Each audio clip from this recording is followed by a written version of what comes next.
developing heart disease by controlling our diet. Here's another one that's incredibly important.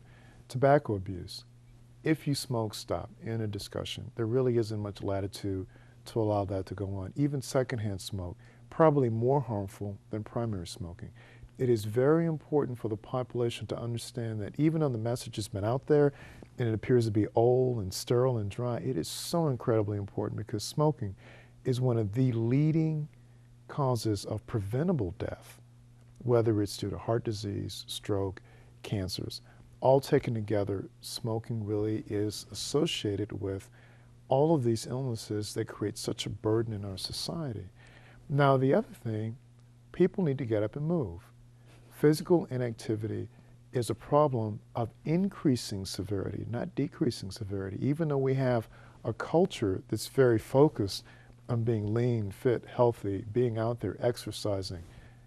The truth of the matter is that the majority of Americans don't take that message to heart. We like being spectators, but we don't like being participants. And so we really need to embrace a totally different approach. So we need to exercise more, and walking is sufficient. You don't need health club memberships and spandex. You just have to get out and walk. If we exercise more, if we follow a heart-healthy diet, if we refrain from tobacco abuse, and if we get our blood pressure checked and get it treated if it's abnormal, those 4 simple steps really take us in the right direction to preventing heart disease, and that becomes a good thing.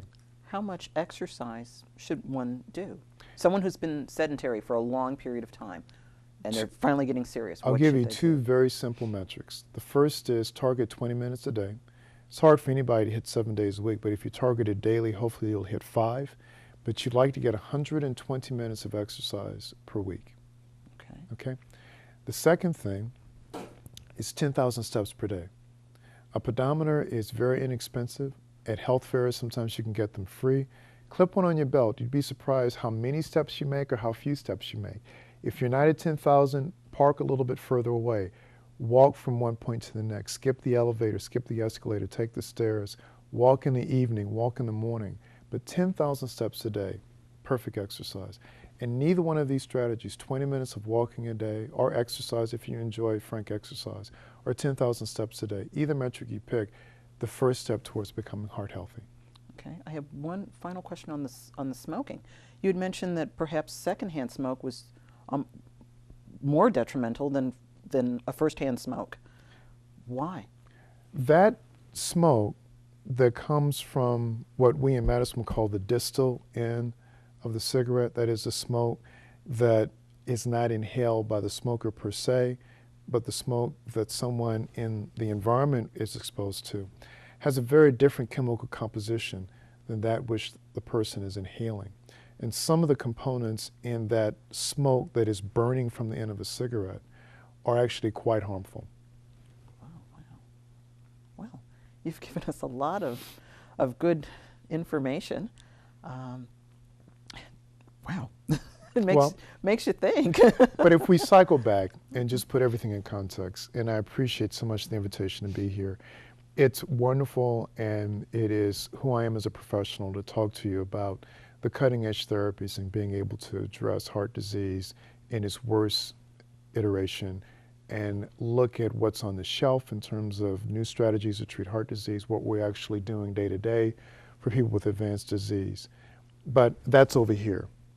But what I'm trying to do is to swing the pendulum back over here, particularly for the viewing public, and say, as reassuring as it might be to know that these great things are on the shelf, let's not get over there. And how do we not get over there? By embracing these prevention messages. And they're very simple, have to do with lifestyle choices, tobacco, diet, exercise. These are very important considerations that if we can do something here, we don't get over here, and in the meantime, we live a longer, healthier, happier life. We contribute more to our families, more to society, and we know a quality of life that in this country has been characteristic for one generation to pass on a better quality of life to the next generation. But we're at a point right now where we run the risk that future generations won't know the health we've known because of the risk factors.